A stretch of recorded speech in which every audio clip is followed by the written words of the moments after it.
tengo la bendición de poder coordinar lo que es la presentación de este, creo que cuarto libro, si es que no me equivoco, ¿no? Cuarto libro de nuestro pastor Héctor Quiroga. Voy a leer la biografía que también está. Benjamín, nos faltaría uno más y queda volante, porfa. La biografía que está en este libro, Visionando de Corazón a Corazón, que al final de la reunión se va a estar vendiendo en el stand que va a estar al fondo implementado para aquello. Dice Héctor Quiroga, pastor fundador y director de Red Antioquía, congregaciones desafiadas a ser guiadas por el Espíritu Santo, según relata el libro de Hechos 13.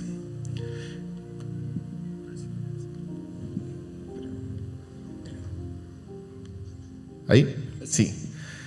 El énfasis de su ministerio ha sido la reconciliación, que se perfecciona al respetar los modelos bíblicos que al experimentarlos dan a conocer la cultura del reino de Dios en nuestro presente. Querido pastor, cuarto libro, ¿cierto? ¿Nos podría comentar un poco cómo ha sido el proceso de llegar a este escrito? Bueno, primero que todo saludarles, muchas gracias por acompañarnos, especialmente a los que vinieron de manera especial por el libro. Así que Isaac, le dan mis saludos también a Hernán. Claro, el hombre anda en Alemania, difícil que pueda estar, pero su corazón estaba también. Quiero iniciar con la pregunta que me hacen. Diciendo que, bueno, un cuarto libro suena como grande, pero sí, en realidad este libro en particular es un resumen bien pequeño, pero de una escuela que hicimos, de una escuela de líderes que hicimos al interior de la red de pastores nuestra. Entonces yo decía, ¿lo desclasificamos o no? Bueno, a quienes les interese podríamos compartirles también. Son 8 cápsulas, 8 videos que están de la mano con cada uno de los capítulos. Sí. Y bueno, en el libro se profundizan algunas cosas más. Pero yo diría que el valor de este resumen, que es bastante más pequeño a todos los otros, radica en que uno va aprendiendo en el camino, ¿no? Menos es más, de repente. Sí, es verdad. A veces tenía aspiraciones muy altas. Ya gasté uno, así que bueno. Por acá mejor.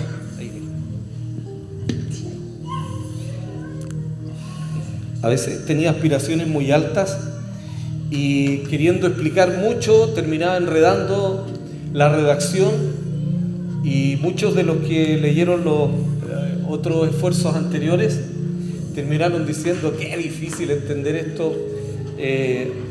Creo que en este en particular es más fácil la lectura, pero también logra una profundidad que es el desafío que nosotros en realidad nos planteó el Señor. Cuando inició la pandemia, una de las primeras preguntas que hicimos al Señor es cómo deberíamos entender lo que estamos viviendo y cómo deberíamos aprender a ver. No sé si hasta el día de hoy lo logramos. Voy a invitarte a hacer un ejercicio, a ti que estás aquí. Haz un ejercicio, ¿cómo ves lo que está ocurriendo en el mundo ahora mismo? Y de verdad, dime si la palabra que viene a tu mente es desastre, en primer lugar, desorden, anarquía u orden. Bueno, la respuesta que usted se haya dado en su interior es como está viendo. Ahora, Dios tiene una mirada, Dios tiene una perspectiva. Y obtener esa mirada y esa perspectiva es lo más aconsejable para este aquí y este ahora, pero no siempre lo logramos. Creo que muchas veces nos dejamos bombardear por lo mediático, y en esto no hay respiro, ¿eh? Usted se levanta en la mañana y todo el medio, las comunicaciones, le van a regalar una tendencia, y la tendencia es a que estemos deprimidos y tristes y llenos de temores. La pregunta es la siguiente: ¿Dios se ve así a sí mismo? ¿Se ve lleno de temores, traumatizado? sin saber qué hacer, cómo improvisar lo que viene, no tendrá idea cuál es el futuro, o bien asumimos que Él tiene la seguridad plena en todo, obviamente en quién es Él mismo, y nos dejamos compartir por Él la visión que Él tiene de la vida, de la muerte, etc. Voy a leer también. No sé si respondí, perdón. No, sí, súper. Dice, visionar es ver como Dios ve y tener el honor que Él nos comparta lo que está mirando. En el ejercicio honesto de preguntarle al Señor cuál era la visión para Antioquía, la respuesta no vino de un día para otro, sino en un proceso de transformación donde Él nos mostró cuál es la razón de ser de nuestra congregación. Respecto de estos dos primeros párrafos, creo que igual es importante comentar un poco ese proceso, ¿cierto? Que estuvo, y nosotros lo sabemos que somos más de la casa porque hemos sido parte, pero creo que muchos no saben el proceso de búsqueda que llevó también a comenzar a visionar, el visionando, eso primeramente, y segundo, que aun cuando acá se refiere a un contexto local, también hay un contexto de iglesia del Señor que es alcanzado a través de este visionar. Bueno, fue muy cotidiano, pero también muy profundo. El contexto donde el Señor más me ha hablado en toda la vida fue en esas temporadas de muchísima incertidumbre, pero que gracias a Dios nuestra familia se volcó a la búsqueda del Señor. Buenísimo. Y eso trajo consigo unas consecuencias transformadoras.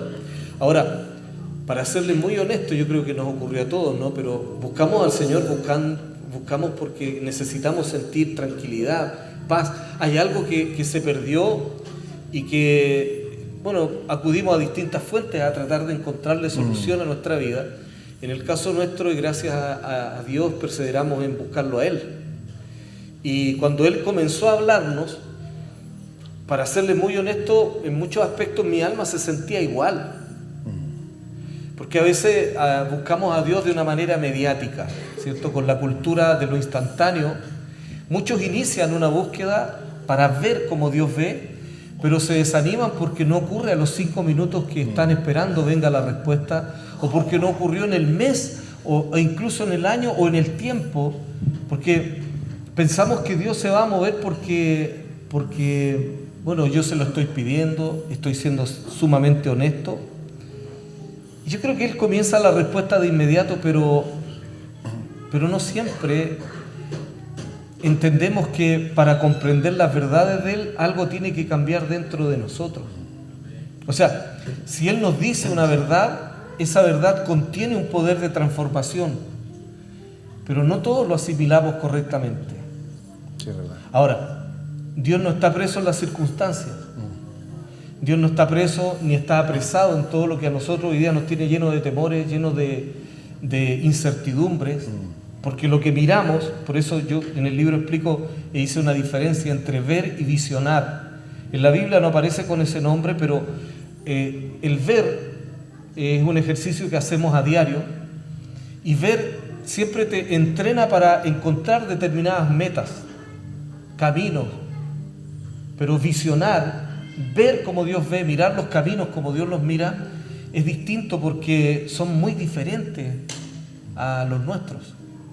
Obviamente son mejores. Claro. Ahora, cuando comentaba la primera parte de la respuesta, estaba asociado a ese tiempo de pandemia en el cual lo que salió a la luz era lo que realmente nosotros acudíamos como primera fuente de respuesta. O sea, la pandemia marcó a muchos, y en el caso de ustedes como el contexto familiar y por lo tanto de congregación, esa respuesta fue buscar de manera intensa al Señor, y de ahí comenzar un proceso de escuchar su voz e irlo plasmando a través de este libro. Y la segunda parte de la pregunta estaba asociado a ese alcance de nivel de iglesia, porque uno dice, bueno, yo no soy de la iglesia de Antioquía, entonces, bueno, esa es la visión para ellos. Pero el Señor también ha estado hablando algo que no se acota a la realidad de nuestra iglesia local, sino que va más allá. Uno de los paradigmas más difíciles tal vez de derrocar dentro de nosotros es aprender a ver cómo Dios, lo voy a decir así, ¿Cómo Jesús ve la iglesia?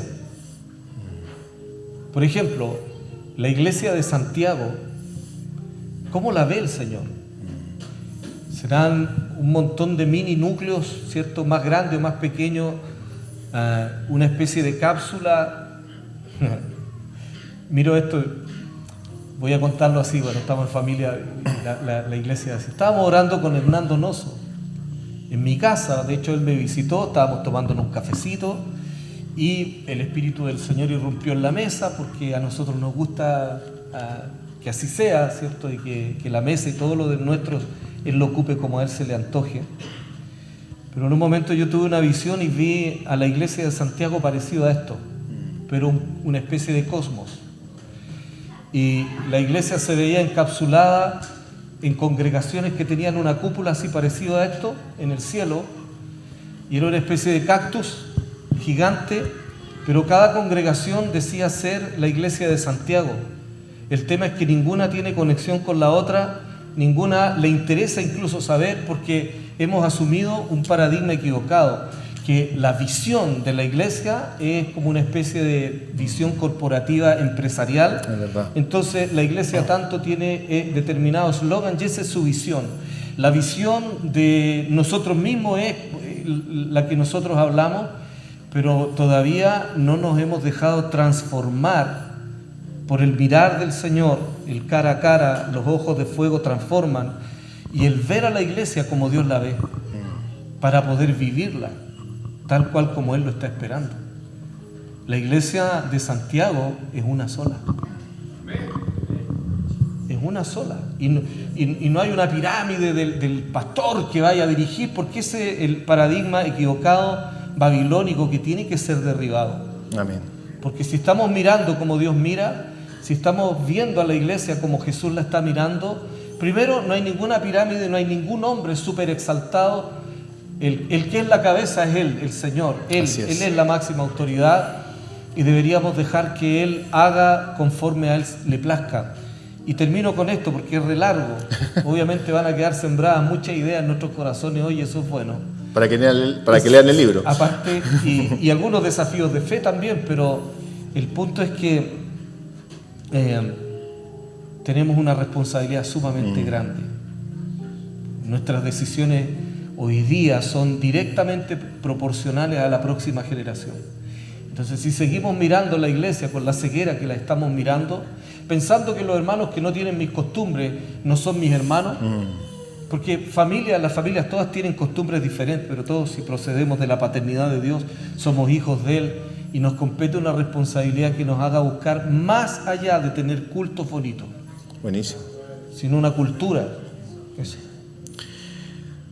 Dice, cuando hablamos de nuestra visión, es en realidad el sueño de perseguir qué debe arder en nuestros corazones y definir nuestro ADN.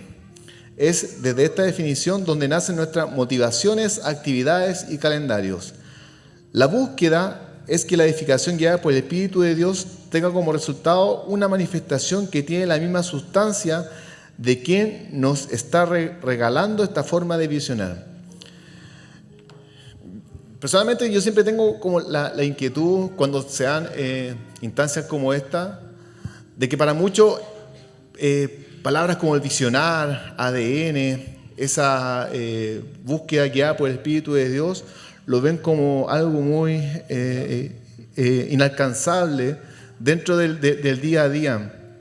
¿Qué invitación usted le daría primeramente a los que estamos acá? Y segundo, a los que seguramente después van a poder ver esta grabación, de qué cosas deben caer de su mente que no le están permitiendo ver de la manera correcta para poder tener esa búsqueda de ese ADN genuino. Bueno, no sabía cómo lo iba a enganchar, pero gracias, esto no está pauteado para nada. Es muy espontáneo de verdad, entonces es parte de lo que yo quería compartir en el mensaje. Lo vamos a predicar juntos entonces. Amén. Por la pregunta que tú me haces es la siguiente. Yo puse al título de hoy día el poder de la visión, pero el poder de la visión tiene una conexión con el valor de lo sencillo. Cuando visionamos como Dios lo ve, Dios no complica el asunto. El Señor lo desenreda. Nosotros somos expertos en enredarlo. poner paradigmas equivocados, pero fíjate, quería iniciar, después seguimos igual, están muy buenas las preguntas, hay permiso para tener conclusiones también, porque ahora estamos predicando. Terminó la presentación del libro. No, estamos en la misma presentación, pero vamos a compilar, a aprovechar bien el tiempo. Y yo pensaba, ¿cuál es el poder que tiene la visión? El visionar, el ver como Dios ve. Primero que todo te va a hacer más sensible a las cosas que generalmente pasamos por alto y tenemos una fuerte tendencia a menospreciar. Por ejemplo, en el Génesis dice que la tierra estaba desordenada y vacía. Primero hay un orden espectacular, Dios creó todo. Pero en el verso 2 dice, y la tierra estaba desordenada y vacía. Literalmente hay vacío, despropósito, está todo inicuo, se perdió del diseño que el Señor le tenía. O sea, el desastre es gigante. Pero el Señor enfrenta esta manera de volver a reconstruir lo que Él había hecho y que la caída de las tinieblas provocó en la tierra, y también en algunas esferas espirituales, obviamente. Pero la respuesta del Señor no fue, vamos a poner, no sé, tremenda reprimenda, o vamos a hacer que esto sea igual de estruendoso, sino que levanta un hombre, una mujer, y dice, con paciencia vamos a destruir todo este desorden que hay aquí, pero no juega el juego que le proponen las tinieblas, una guerra cósmica. Dice, este asunto yo lo voy a enfrentar con una familia, y vamos a iniciar con un hombre y una mujer. Y este hombre y esta mujer van a tener el propósito de, primero, conocerme a mí, tener vínculos conmigo, y vamos a ir estableciendo en la comunión que tengamos lo que yo quiero que empiece a multiplicarse. Ahora, dice, fructifiquen, multiplíquense, sojuzguen la tierra, que tiene que ver con ejercer dominio, gobierno, ¿cierto? Y en estas 4 bendiciones que el Señor le da al hombre, está todo el diseño de cómo Él va a hacerle frente a este que le puso una bomba más que atómica, pero Dios le responde con una simpleza impresionante. Y le dice en el fondo, toda tu tremenda parafernalia, yo soy capaz de destruirla, incluso con personas que me van a fallar, que se van a equivocar en el camino, que van a tener problemas de autoestima, se van a confundir, pero en algún momento yo voy a manifestar al hombre perfecto, al varón perfecto, que va a poner a su novia y esposa correcta y perfecta, que es la iglesia. Amén. Y ese varón perfecto se llama Jesucristo, y le costó miles de años, pacientemente. Pero la respuesta nace de algo muy sencillo, insignificante para algunos. El visionar hoy día, ¿cómo visionamos? Por ejemplo, hay guerra en Israel,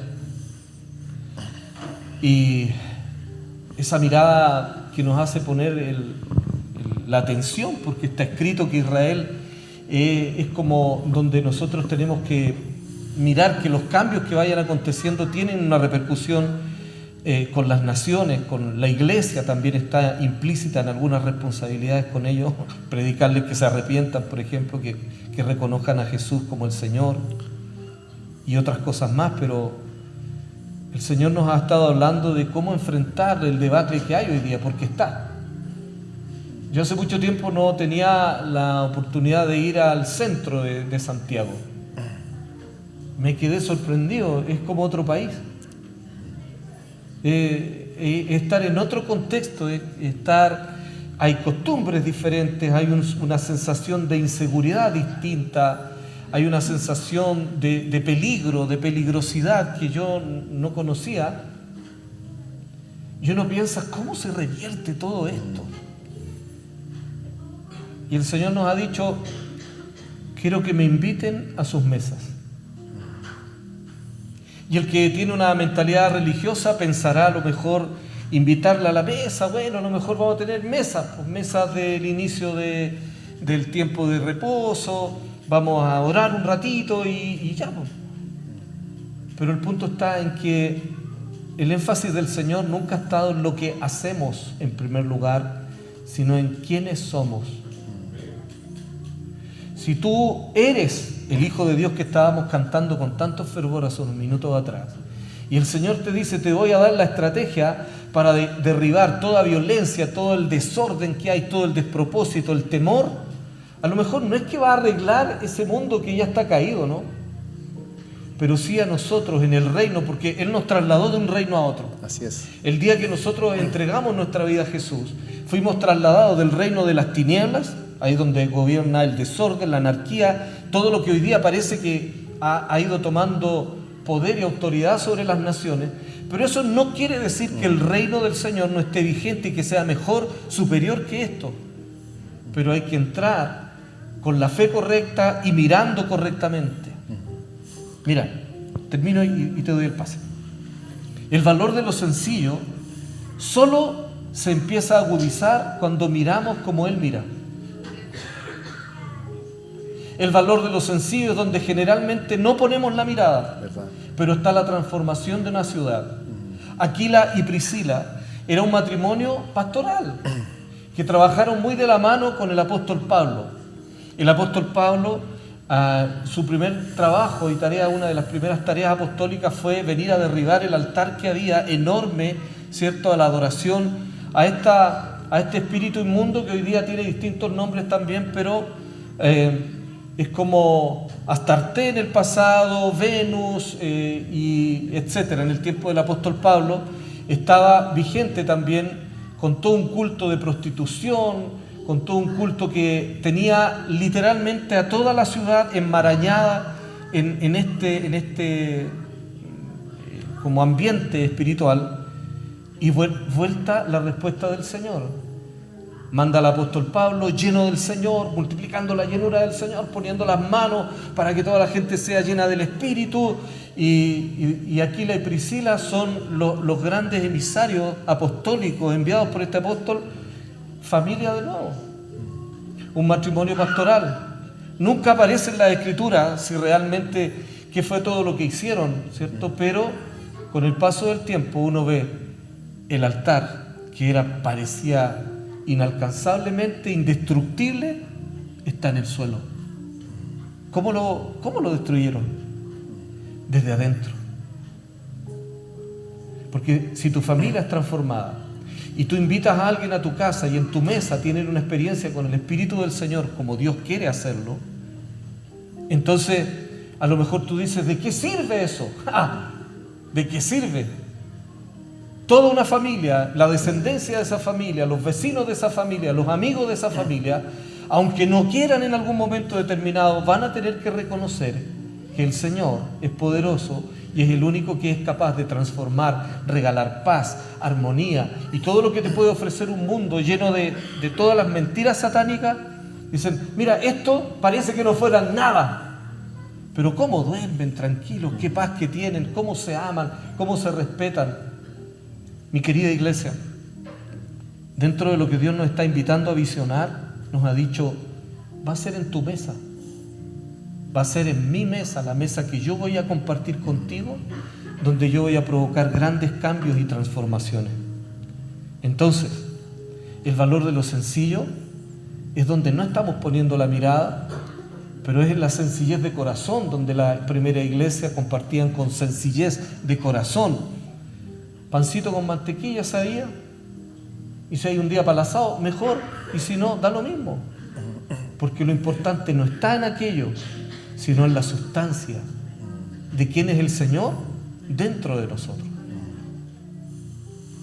Entonces podemos también concluir de que esta es una invitación que viene de parte de Dios, que nos está diciendo, yo quiero ir a sus mesas, yo quiero estar en sus mesas para que por medio de un ser, no de un hacer, sino que de un ser, nosotros también comencemos a ver como Dios ve. Y además se me vienen muy fuertes dos conceptos, uno lo que es el ser y el otro lo que es el tema de la sencillez. Porque yo voy a dar el lado de lo quizás de lo cotidiano que muchas veces pasa, que dentro de una vida del contexto de iglesia, muchas veces pensamos de que acá nos estamos jugando la vida. ¿Qué quiere decir eso? Que lo que pueda hacer o dejar de exaltar a Dios en estas horas es lo que puede marcar una diferencia en una semana siendo que lo que el Señor nos está compartiendo por medio de lo que estamos hablando hoy en día, de este libro de Visionar y de las mesas, es que en las mesas, en esa sencillez, en eso cotidiano, nos estamos jugando lo que está pasando en mi barrio, en mi entorno, en mi familia y en las generaciones. Amén. Y eso es muy, muy potente, porque al final es como que Dios nos está diciendo: yo quiero estar en sus mesas, yo quiero que ustedes aprendan a ver como Dios estoy viendo, porque anhelo que algo suceda en su entorno, en ese cambiar de visionar. El valor de lo sencillo no es insignificante. Lo sencillo es un resumen muy contundente, pero que requiere de esta sensibilidad. Yo pensaba, ¿cuántos hoy día estamos llenos y peleamos con el pesimismo? Yo creo que en nuestros círculos de fe, incluidos nosotros mismos, nos pasa a menudo que nos tornamos pesimistas. Decimos: esto no va a cambiar, esto cada vez está peor.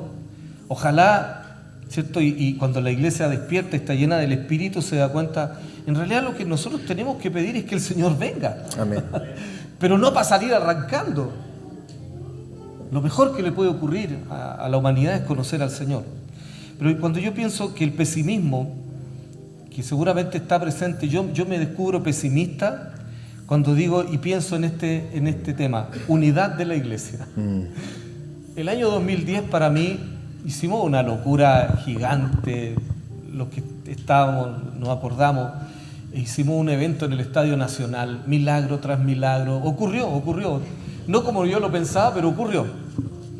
Pero para serles muy honesto, la unidad de la iglesia, en ese entonces yo pensaba que tendría y que se podría lograr a través de hacer un culto grande. 13 años después digo: no es posible. Es imposible que pensemos que la unidad de la iglesia se vaya a dar por las liturgias que son iguales, por las reuniones o por los énfasis doctrinales o de costumbres que tengamos, porque la unidad no obedece a algo externo. La unidad es una forma de ser. Así es. El Señor Jesucristo, Juan capítulo 17, dice: yo oro para que sean uno. Así es. Ser uno no es lo mismo que hagámonos uno. Hagamos un culto unido, cantemos juntos los mismos temas, los mismos coritos, las mismas canciones. O no, improvisemos, nosotros votamos lo tradicional, dicen algunos, y solo fluyen en lo que... Pero es otra forma de hacer. Es otra religión. Es otra religión, pero es distinto, porque cuando tú te animas a abrir la mesa, tú muestras dónde vives, cómo vives, cuál es tu realidad y con qué cariño vas a recibir a esas personas, con qué demostración del amor del Señor vas a recibir a estas personas. Y claro, es diferente que nos midan en nuestra forma de vivir cotidiana a donde ponemos la cara bonita en el culto. Que yo creo que de ahí para atrás, todo eso, la pandemia de aquí para atrás la derribó, ¿no? Nosotros dijimos: cuánta cosa superficial, una cáscara que no ha servido, pero otra que gracias a Dios sí nos motivó a buscar más profundamente. Queridos, la sustancia, este es un resumen del libro, ¿no? Pero la sustancia que Dios anda buscando está en la identidad. ¿En quién eres tú con Él? La sustancia que Dios quiere que tú manifiestes es el hombre, la mujer de Dios que eres en Él, y te animes a amar como Él está diciendo que tienes que hacerlo. Porque hay una expresión que es única del Señor solo contigo. Nadie puede atender a alguien como en tu mesa, en tu casa, desde el amor de tu corazón conquistado con Él. Se va a llevar un regalo extraordinario cualquier persona que tenga el honor de disfrutarte, porque esto es lo extraordinario de Dios. Así. Somos todos iguales, pero somos todos distintos. Hay algo de la grandeza de Él que es mucho más amplia y que vive dentro tuyo. Y cuando ven tu huella digital, hay algo que es único de Dios solo contigo. Por lo tanto, anímate a compartirlo. Esta sociedad te necesita. Dios te puso aquí como sal, como luz, en esta tierra, en este aquí y en este ahora, para que todo ese valor agregado que solo tiene contigo te animes a compartirlo y deja de mirar lo que no tienes. Deja de mirar que es que a mí me falta esto, me falta lo otro, yo no hablo tan bonito o no hablo tanto. Mira, tienes que ser tú y disfrutar el que tú eres en Él, con Él, y dejarte sorprender por cómo es que Él tiene planes tan extraordinarios a través de tu persona. Eso. Se está haciendo más personal, parece ahora. No sé si ustedes lo están percibiendo así, porque ahora estamos todos sentados en la mesa y ahora Dios nos está mirando a los ojos directamente y nos está diciendo que lo bueno de parte de Él está en cada uno de nosotros. Quiero leer también parte de la introducción del capítulo 1. Solamente voy a leer esta parte del libro. Dice: porque cuando ustedes vean como yo amo a las personas, ustedes verán valor. Donde el sistema religioso ve fracaso, el que aprenda a mirar como yo miro, ve proyecto, ve semilla, ve futuro. Y hay una cita de Génesis 1:31 que dice: y vio Dios todo lo que había hecho, y he aquí que era bueno en gran manera. O sea, hay parte de ese bueno en gran manera que está en cada uno de nosotros. Yo no sé si usted lo está dimensionando, pero hay algo bueno de Dios que está en su corazón en este momento latiendo y que está anhelando que lo evidencie. Hay algo de Dios en cada una de nuestras vidas. Hay algo de lo bueno de parte de Él que me estoy sintiendo muy desafiado a que podamos creerlo, porque sigo con la impresión de que para muchos todavía lo ven como algo distante y dicen: no hay algo bueno de Dios en mí, pero Dios está visionando de otra manera. La grandeza del reino de Dios no es igual a la grandeza del mundo. La grandeza del reino de Dios no nos mide como generalmente el mundo nos ha improntado a pensar, a sentir. ¿Qué le da valor? ¿Cómo valoras tú? ¿A qué tú le puedes atribuir el título de grande o pequeño? Por ahí alguien dijo, ¿no? En algún momento creo que uno de los Beatles se animó a desafiar a Jesús diciendo que ellos eran más grandes o que ellos eran más famosos. Sí, más famosos. Que eran más famosos que Jesús. Pero la diferencia está en que la fama es bien efímera, pero ellos podrán ser famosos, pero Jesucristo tiene grandeza, es grande. No es lo mismo ser famoso que ser grande. No es lo mismo. Hoy día las personas, cada vez más superficial, la idea de ganarse la autoestima, son capaces de hacer ridiculeces, grabarse video haciendo el ridículo con tal de llamar la atención. El grado de orfandad que hay es tal que lo único que importa es que alguien te diga me gusta. O sea, y ojalá sean muchos para que con el paso del tiempo te paguen por eso. Pero la grandeza del reino de Dios es muy diferente a la grandeza del mundo. Entonces vuelvo a la misma pregunta: ¿hay grandeza o pequeñez en ti? Todo depende de cómo tú te mires. Si tú te miras perdonado, amado por el Señor, acepto en el amado, reconciliado, cubierto con la sangre del pacto de Jesucristo, libre, lleno del Espíritu, con acceso a la plenitud de Dios o como parte de ser usado, ¿cierto?, como el ejército de transformación, de libertad de Dios en esta tierra, es muy diferente que si tú solo te miras como alguien que nunca logra nada. No sé cómo te miras, pero debería ser hora de que veas que la grandeza en ti consiste en que el Rey de Reyes decidió vivir dentro de tu corazón. A lo mejor, y es verdad, si yo quisiera presentar un valor personal, no tengo nada que ofrecerle a alguien. Pero cuando reconozco que el que vive dentro de mí es el Señor que venció al pecado, a la muerte, al infierno, al sistema Jesús dice: van a tener aflicción en el mundo, aprendan a sufrir, aprendan a depender de mí. Hay a veces una búsqueda de una relación con Dios que es una fantasía. La fantasía de buscar a Dios para no tener problemas, la fantasía de buscar a Dios para que me arregle mis problemas. Mira, Dios te va a enseñar cómo encarar los problemas, Dios te va a enseñar cómo enfrentar, cómo encarar y ver que de la mano de Él eres capaz de transformar aquello, pero no va a hacer la pega que nunca se ha comprometido. Dijo, en el mundo tendréis aflicción. El mundo en donde estamos nos está afligiendo. Está imprimiendo presiones, aflicciones. Pero el Señor dice, pero confiad, yo he vencido al mundo. Entonces la solución está en Él, en desarrollar intimidad con Él y en empezar a ver como Él ve.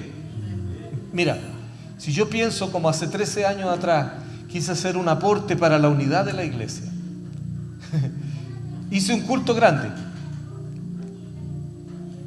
Y quedaron bonitos frutos, muchos de ellos somos amigos, gracias al Señor. No la multitud que le hubiera gustado, ¿no? Pero quiero ver cómo el Señor está mirando. Creo que la unidad de la iglesia se va a dar. Y este es el punto. Una de mis conclusiones, esta para el mensaje de hoy día, te lo comparto de inmediato, es que el valor de lo sencillo igual tiene un poder de justicia de Dios. Cuando Dios le pide a una sociedad entera y le hace un llamado, puede que la multitud, todo el mundo le diga que no, pero si encuentra un sí, Dios dice, ok, la justicia está planteada, Noé, te llamé para salvar al mundo, pero como nadie quiso, tu fe, lo dice la carta a los Hebreos, tu fe condenó al mundo. En tu mesa, aunque a ti te parezca increíble, a lo mejor nunca lo viste de esta manera, pero en tu mesa hay un poder de la justicia del reino de Dios. ¿Cómo juzgamos la desunión? ¿Cómo juzgamos la violencia, lo que está horrendo allá afuera? En una mesa que tenga un pacto profundo con el Señor y que tú le enseñes como papá, como mamá, a tus hijos, a las personas que tú invitaste a compartir en esa mesa, el Rey de Reyes, el Señor de los Señores, aquí está gobernando. ¿Dónde? En Santiago. Entonces el Principado de Santiago puede decir, tengo dominada esta ciudad, pero en una mesa que tenga obediencia, en una mesa que Jesús se sienta adorado, respetado, se decretó la justicia y ese principado va a caer. Porque no es por un superculto, no es por una superactividad, es por aquel corazón que se dejó gobernar por Jesús. Por interno me recomiendan, y creo que es importante igual hablar asociado de esa práctica de justicia, algo cotidiano. Supongamos, mi hijo está atravesando un problema en el colegio. Y dentro de la mesa, nosotros debemos comenzar a ver como Dios ve, no ver como yo quiero ver la situación. Porque uno como papá, si tiene un problema, uno de nuestros hijos, ¿cuál va a ser la primera reacción? ¿Qué te hicieron esos niños? ¿Ah? ¿Qué te hizo el profesor? Va a ser como condenatoria hacia los otros. Pero cuando invitamos a Jesús a la mesa y comenzamos a ver como Dios ve y comenzamos a establecer su justicia en medio de esa situación, se va a generar como acto resultante de lo anterior que la justicia va a llegar en medio de lo que se atraviese, siendo que es el resultado de su justicia, no de la nuestra. Y tenemos que estar dispuestos a saber que hay una justicia que es muy distinta a la de nosotros, que es la que Dios entrega. Ahora hay un principio fundamental asociado a esto que viene a romper un paradigma, porque si hacemos un culto, la justicia del Señor, probablemente va a llegar mucha gente con sus causas, va a decir, yo necesito que Dios haga justicia de esto, pero si la invitación es, pasen mucho tiempo en sus mesas buscando de Dios y después va a llegar la justicia, el principio del 80-20 se va a manifestar. Y ahí quiero que un poquito lo comente a la casa para que también puedan relacionar esto a ese principio. La proporción del 80-20 del cual está hablando el pastor Cote, lo voy a decir directamente también, obedece una palabra que el Señor nos dio. Y Él nos decía que la mujer virtuosa es el modelo de iglesia que Él quiere manifestar hoy día. La mujer virtuosa, primero, pocos la hallan. Una vez, entre bromas, ¿no? Hablando con Jenny, la profeta de Talca, me decía, leí La mujer virtuosa, tenía ganas de salir arrancando, dijo, esa mujer es impresionante, dijo, ¿quién la hallará? No existe esa mujer. O sea, tratando de encontrar todas las virtudes de esa mujer en ella, en una persona. Pero cuando el Señor nos habló que la mujer virtuosa es un prototipo de la iglesia, que Él está y quiere manifestar en estos días, es más fácil hallarla. Es fácil porque la encuentras diseminada en todos nosotros. Hay virtud del Señor en todos nosotros. Amén. Pero lo bueno es que uno dice, no tengo que cargar con la responsabilidad de tal grado de perfección, sino que aquí hay un misterio, el cuerpo, la vida colectiva del reino de Dios, la iglesia adornada por el Señor con los dones del Espíritu. Hay virtudes en algunos de ustedes que no están en el vecino, pero ¿cómo nos necesitamos? Entonces, pienso que esta mujer virtuosa, nos decía el Señor, trabaja con un porcentaje 80-20. El 20% es lo que se ve públicamente. El 80% es todo lo que hace en secreto, en intimidad. Si tu mesa no tiene un 80% de intimidad, de búsqueda, si no tiene un 80% de oración, de ayuno, de búsqueda, de preguntarle al Señor, voy a tener invitados que son importantes, son tu hijo, a lo mejor ni siquiera son tus hijos, a lo mejor sería una súper bonita oportunidad para que te conozcan. Pero si yo no hago el 80% en secreto, si no oro, si no ayuno, si no busco a Dios, si no le hago preguntas a Dios acerca de esta persona, acerca de esta familia, es imposible que llegue a improvisar, representarle correctamente cuando estén sentados en mi casa. Pero qué diferente es cuando uno le pregunta antes al Señor, hace la pega del 80%, y en público el 20% es bien impactante, pero la raíz está en el 80% escondido. No es lo mismo, ¿cierto?, ir al mall a decir, vamos a ir a predicar, pero pasamos toda una tarde aquí preguntándole al Señor a quién y cómo le predicamos y cómo nos impactó el Señor. Hermano, ¿cómo de verdad? Yo ahí vi el milagro más grande. El Señor le mostró uno de los equipos que hicimos, porque el punto era, tienes que encontrar tu tesoro. El tesoro es la persona en el mall a la cual Dios le quiere hablar. Loco y desafiante. Oramos, buscamos al Señor y el Espíritu de Dios comenzó a moverse, a mostrar visiones, a poner la virtud, la mujer virtuosa en acción. Algunos ven, otros oyen, otros tienen interpretaciones, otros tienen impresiones, otros escuchan. Y al juntar este modelo partimos a buscar el tesoro. Una de las que más me impactó, primero, vayan a buscar a la mujer vestida de amarillo. Número 1, ¿quién se viste de amarillo? Entera de amarillo. Y un amarillo así, casi fosforescente. Era evidente. Y no es lo mismo que yo le diga a alguien, oye, a mí me gustaría compartirte, a que yo la aborde y le diga, estuve orando por ti, Dios me mostró quién eres tú y esta es tu necesidad y me envió aquí a decirte que te ama y que tiene esta respuesta para ti. Esa es la mujer virtuosa en acción. Esa es la iglesia que va a impactar. Esa es la iglesia que Dios está levantando y que está entrenando para salir a hacer estas proezas. O sea, podemos tomar este libro Visionando como una herramienta para conquistar ese 80%. Porque acá hay un 20%. Hay un 20% de un 80% de búsqueda del Señor, de escuchar de Él, de ver cómo Dios está viendo y de poder manifestarlo. Porque también pensamos que es una herramienta que va a ser necesaria porque muchos de nosotros quisiéramos llegar al 20% rápido, ¿cierto? Decir, ¿saben qué? Denme las clases en PDF del 80% y vamos al tiro al 20%. Pero el Señor no obra de esa manera.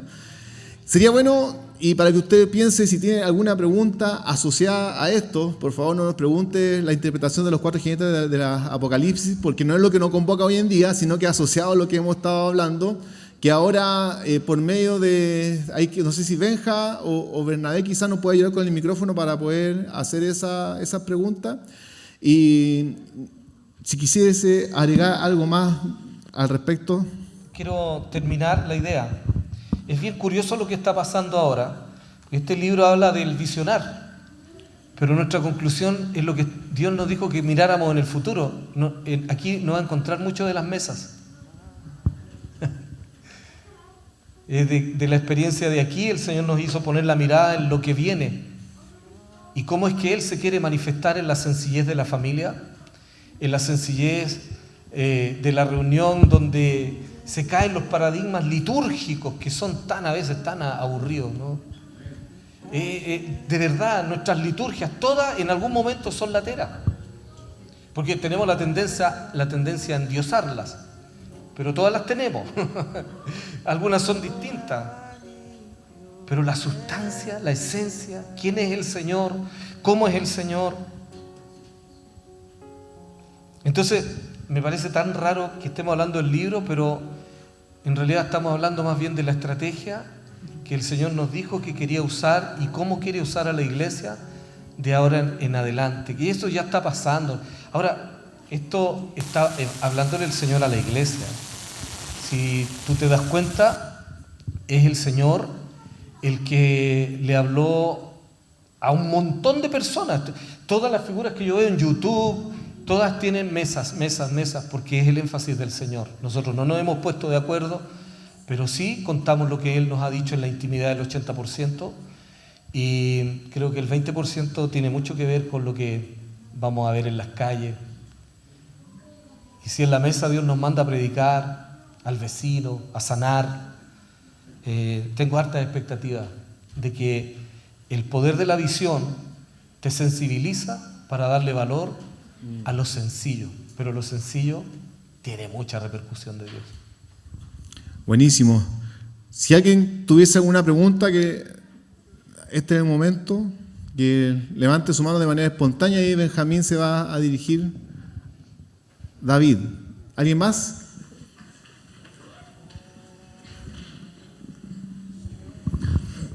Hola, buenas noches, pastor. Una consulta. Sabemos que ya ha escrito algunos libros. ¿Y qué conexión tiene Anacronismo, que el dilema de los tiempos, con este libro de Visionando? Pudiera ser que el anacronismo habla y pudiera ser que tenga a lo mejor una perspectiva un poco pesimista de acuerdo al lector, pero para mi gusto Visionando es la respuesta al anacronismo, al sinsentido que provoca el pacto con las tinieblas o el desorden de no respetar a Dios. Porque lo que ha hecho la sociedad, el anacronismo, lo que denuncia es cómo las sociedades, al volverle la espalda al Señor, se hacen víctimas de quedar presos en todo un mal negocio que hicieron con las tinieblas.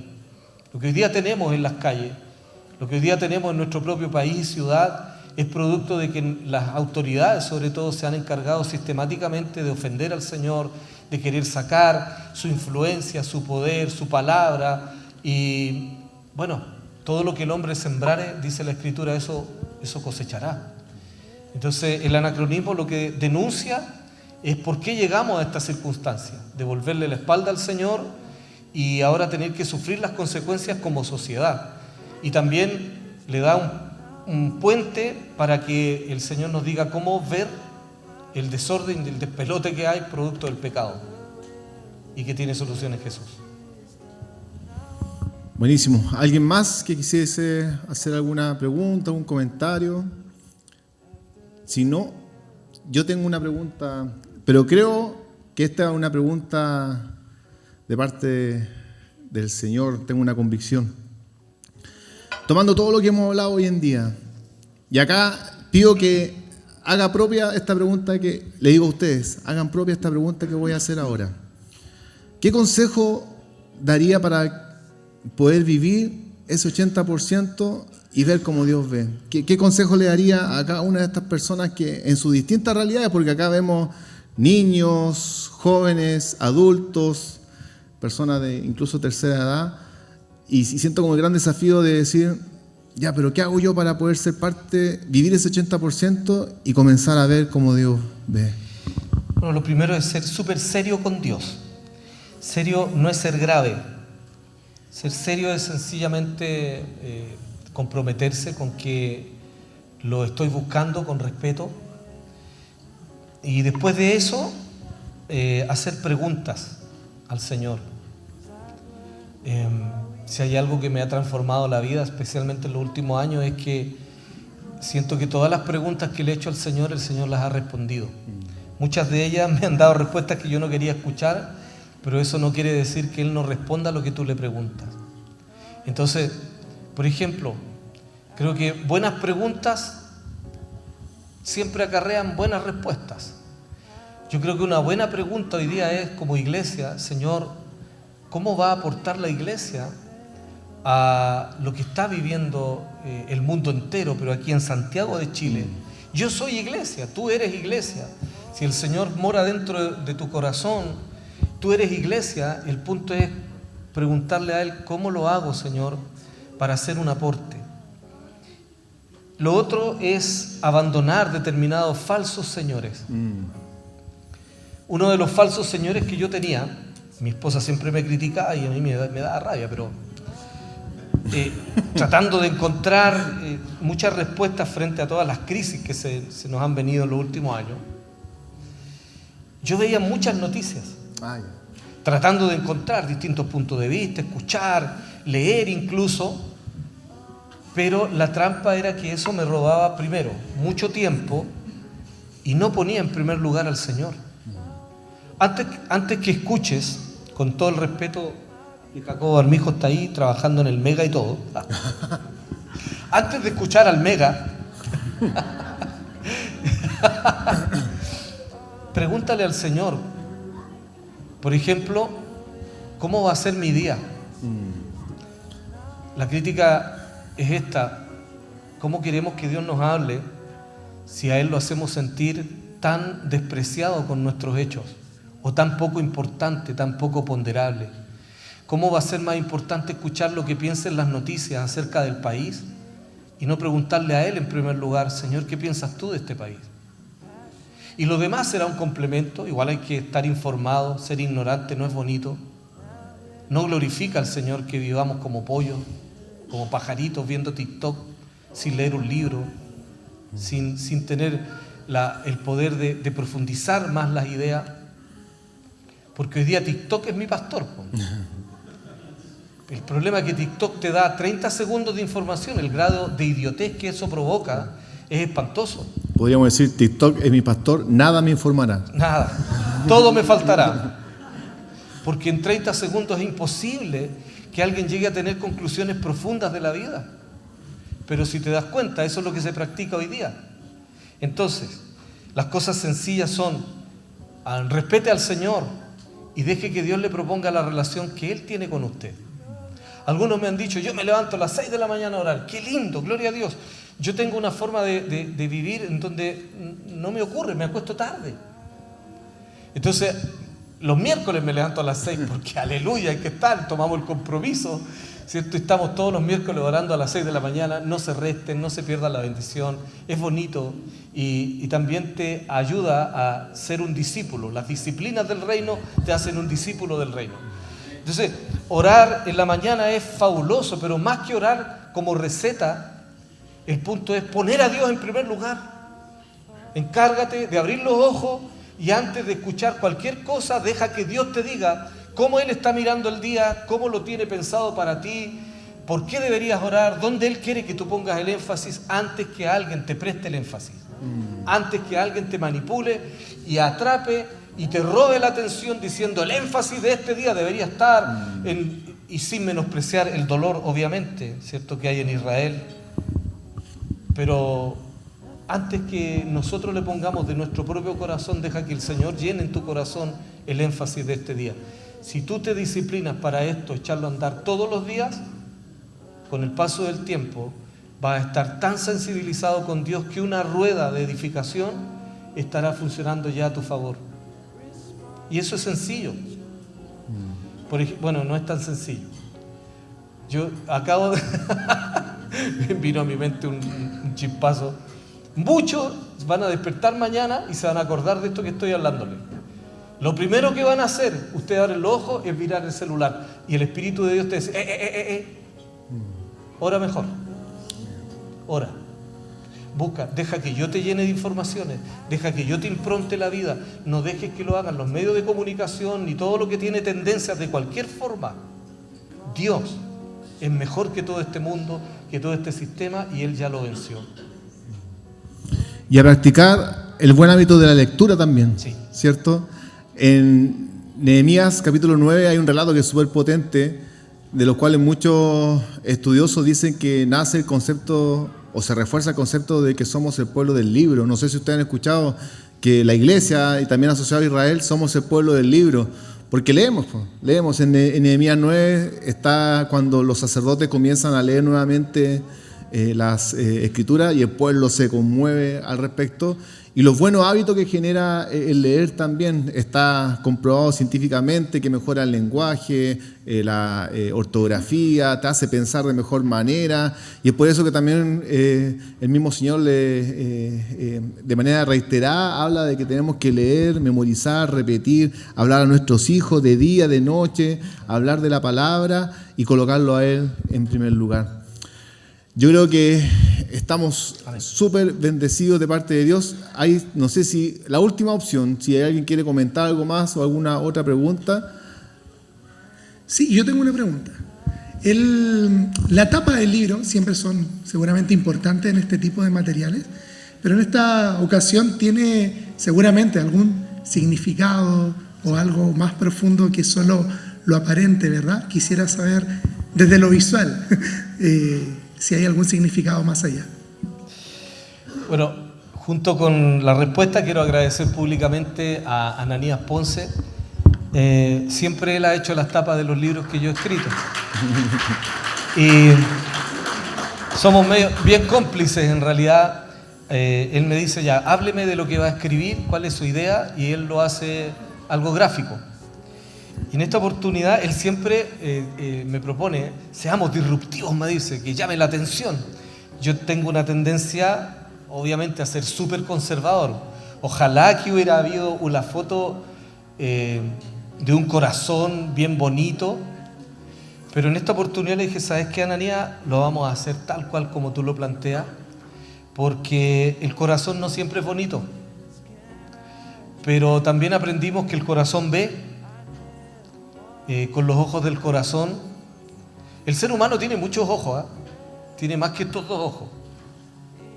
Yo le preguntaba, nosotros somos como los seres vivientes, bien feos también, a lo mejor como se los imaginan algunos, pero los ojos naturales son los que vemos, naturalmente, pero los ojos del corazón sí existen. Por ejemplo, los ojos del alma. ¿Te los demuestro? Piensa en algo que te provocó alegría ayer. ¿Con qué ojo? Lo viste, ¿verdad? Pero no es con estos ojos. Pero tu alma, que tiene ojo, te trajo la visualización de esa escena y la recordaste. Entonces está conectada con tu cerebro y tu alma sí tiene ojo. Pero tu cerebro también tiene ojo. ¿Cómo ve tu cerebro? Los pensamientos, es como tú piensas, etc. El tema es que en la carátula de este libro todos me han preguntado por el ojo. Y algunos me decían, yo me haría la polera, pero sin el ojo. Con el ojo cerrado. Pero nosotros descubrimos que el corazón es la ofrenda que Dios quiere. En realidad, en lo más técnico, aquí Ananías después nos podría explicar, pero aquí hay dos corazones. Hay uno que está sobrepuesto sobre otro. Y el que está modelando, ¿cierto? Obviamente el corazón del Señor frente al corazón nuestro. Si te das cuenta, esos ojos tienen llama. El poder transformador de los ojos de Jesús es que el único que puede transformarnos en realidad está ahí presente. Y es en el corazón donde uno procesa lo bueno y lo malo. En el corazón no siempre hay buenos pensamientos, aunque digamos, no, mi corazón es puro y santo, no, porque es una manera en cómo Dios nos creó, que puso la idea de el continente predecisiones, es el corazón. Es en el corazón donde primero viene la tentación, es en el corazón donde tú aceptas o no si te vas a caer o vas a permanecer de pie. La guerra del pecado comienza en el corazón. Nadie dice, no, yo iba caminando y de repente caí, estaba en adulterio, no me di cuenta. No. En tu corazón. Lo bueno y lo malo, un día, estoy diciendo algo bien fuerte igual, pero lo bueno y lo malo es una pelea diaria.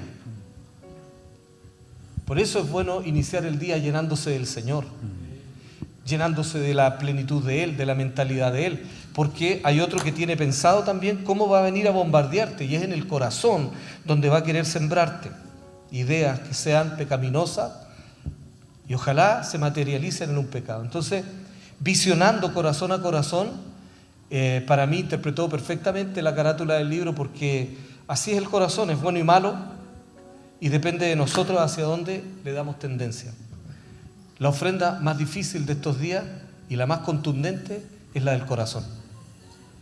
Porque hoy día venciste, gloria al Señor, pero mañana va a empezar en la mañana de nuevo otra guerra, y vas a tener que volver a sembrar tu corazón, y vas a tener que volver a decir, no voy a hacer esto porque yo soy hijo de Dios, porque amo al Señor.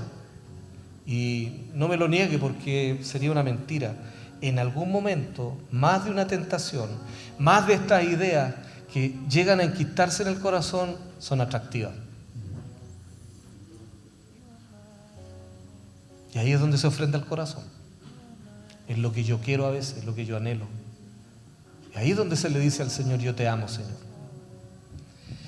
Ok, creo que terminamos, predicamos, presentamos el libro, estuvimos en la compañía de ustedes, nos sentimos súper bien y en la mesa. Por si acaso, esa máquina de escribir yo no la uso para escribir, ¿eh? Es solo un ejemplo, es solo un ejemplo. Muchas gracias por su atención, muchas gracias por su compañía. Yo creo que este ha sido un culto para la gloria del Señor, bien distinto, pero igual plantea que no es necesario que todo sea siempre lo mismo. Estamos adorando a Dios, ¿no? ¿Se sentirá adorado el Señor ahora, en este momento con nosotros? Estamos pensando, estamos reflexionando, estamos poniendo desafíos de fe. Y no nos estamos gritando como lo hacemos en algún momento. Yo soy bien entusiasmado para predicar, pues. Y de repente grito y todo, pero siento que el Señor ha logrado los mismos propósitos en un ambiente tan familiar, tan bonito como este. Así que todo honor, toda gloria para nuestro Dios, que se merece, Él es digno de toda alabanza, de todo reconocimiento. En realidad lo único que he querido hacer es escribir lo que Él nos ha enseñado. Lo que no le sirva, lo bota usted. Dice, esto no es del Señor a lo mejor, o no es para mí, no es para el momento, pero del porcentaje mínimo que encuentre que tiene sustancia del reino de Dios, póngalo por obra y dedíquese a ser quien Dios quiere y no a hacer, porque hacemos porque somos. Eso es mejor. Dios les bendiga. Muchas gracias. Amén. ¿Oremos? Oremos. Padre, te ofrendamos nuestra vida, nuestro corazón de nuevo, Señor. Este lugar que no sé en dónde está, Señor, en nuestro ser, pero este lugar donde se define lo bueno y lo malo, Señor. Este lugar donde nosotros filtramos lo que entra a procesar nuestro ser, Señor, y entiende que algunas cosas son de ti y otras no lo son. Oramos para que nos des un corazón como el tuyo, Señor. Amén. Un corazón que tenga la tendencia permanentemente a inclinarse a ti, Señor, a no doblegarse a la tentación, a la vanagloria o a cualquier expresión que te saque del primer lugar. Y en el nombre de Jesús, ayúdanos, abre nuestros ojos, Señor. Sánanos de toda ceguera. Sánanos de la ceguera natural, pero también te pido que nos sanes de la ceguera del alma, del cerebro, de la mente, de la ceguera, Señor, de la insensibilidad. Y en el nombre de Jesús oro para que nuestros ojos se pongan cara a cara contigo, Señor, de tal manera que tus ojos de fuego nos transformen. El que es capaz de mirarte cara a cara, el que se expone frente a esos ojos de fuego, nunca más será la misma persona, Señor. Amén. Será transformado por el mirar que está lleno de tu amor, de tu fuerza, de tu poder. Confiamos en ti, Señor. Sí, Señor. Oramos por esta ciudad, te pedimos por Chile, Señor. Amén. Oramos por los habitantes de cada lugar, cada rincón de esta tierra, en el nombre de Jesús. Pedimos que tú les bendigas, Señor. Y en cuanto a nosotros y de cuanto dependa de nosotros, Señor, nuestra vida, corazón, mesa, la sencillez que podamos manifestarle amando a cualquier persona que entre a nuestra casa, Señor, nos comprometemos a darte representatividad. En el nombre de Jesús. Amén. Amén. Amén. Muchas gracias. Gracias. Dios les bendiga.